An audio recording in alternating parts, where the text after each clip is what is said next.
नमस्कार। आज जो कहानी प्रस्तुत करने जा रहा हूँ उसका शीर्षक है संघर्ष की जीत। प्राचार्य मनीषा मैडम आज सेवानिवृत्त हो गई थीं। उनका भावभीना विदाई समारोह आयोजित हुआ था। समाज रामगंज के हायर सेकेंडरी स्कूल में 35 वर्ष पूर्व वे अंग्रेजी के व्याख्याता पद पर नियुक्त हुई थी और उसी स्कूल की 3 वर्ष पूर्व प्राचार्य बन गई थी। पूरे कस्बे में उनका बड़ा सम्मान था। आपने अपने पूरे कार्यकाल में उन्होंने ईमानदारी से अपनी नौकरी की थी। वे विद्यालय के सांस्कृतिक कार्यक्रमों की प्रभारी भी रही थी। इसके साथ ही स्काउट तथा एनसीसी का प्रभार भी उनके पास था। वे अनुशासन प्रिय होने के साथ ही सौम्य तथा सरल स्वभाव की धनी थीं। आज जब वे सेवानिवृत्त होने के बाद अपने घर आईं तो अपने आप को काफ़ी हल्का महसूस कर रही थी। जिम्मेदारियों से मुक्ति जो मिल गई थी। मनीषा जी की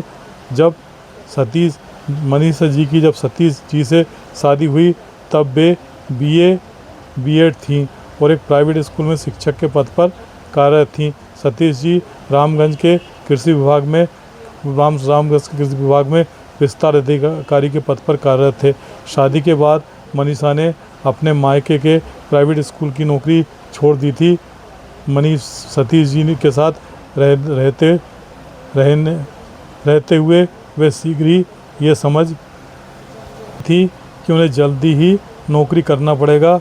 ये सोचकर उन्होंने कॉलेज में एमए इंग्लिश में एडमिशन ले लिया था तथा एक निजी स्कूल में शिक्षक की नौकरी भी ज्वाइन कर ली थी।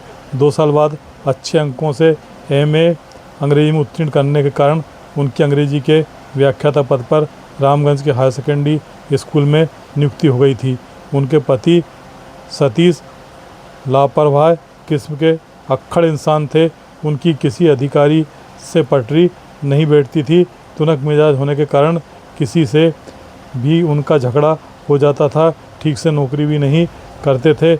मनीषा की समझाइश का भी उन पर असर नहीं होता था। एक बार गंभीर लापरवाही के कारण जब उनकी तनख्वाह रोक दी गई तो उन्होंने ऑफिस जाना ही बंद कर दिया। अब घर का खर्च मनीषा मैडम के वेतन से ही चलने लगा था।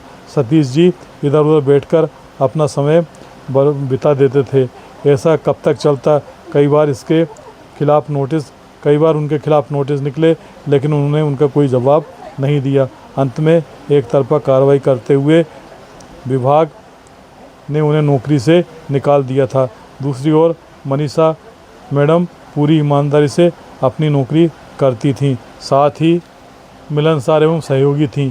छात्रों में अत्यंत लोकप्रिय भी थीं। सतीश जी नौकरी छोड़ने के बाद पूरी तरह आज़ाद हो गए थे। अब वे अपनी मर्जी के मालिक थे। कभी वे समाज सेवा करते, कभी राजनीति करने लग जाते। कुछ दिनों तक एक दैनिक समाचार पत्र के संवाददाता भी रहे।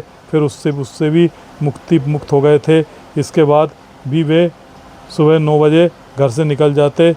इसके रात को 9 बजे तक घर पर आते।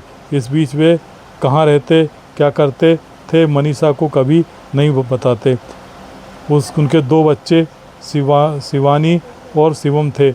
घर पर वे उनकी जिम्मेदारी भी नहीं उठाते थे। मनीषा ही उनकी संभाल करती थीं। पर अगर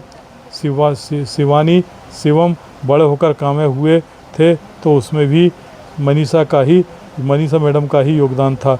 सतीश जी की इसमें कोई भूमिका नहीं थी। इसलिए दोनों बच्चे मनीषा से गहराई से जुड़े थे।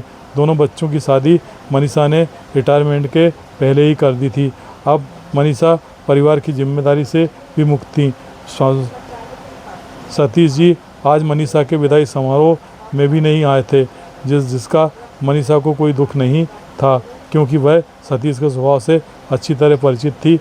मनीषा ने अपनी ज़िंदगी में अनेक चुनौतियों का सामना करते हुए कामयाबी हासिल की थी। इस बात का उन्हें परम संतोष था।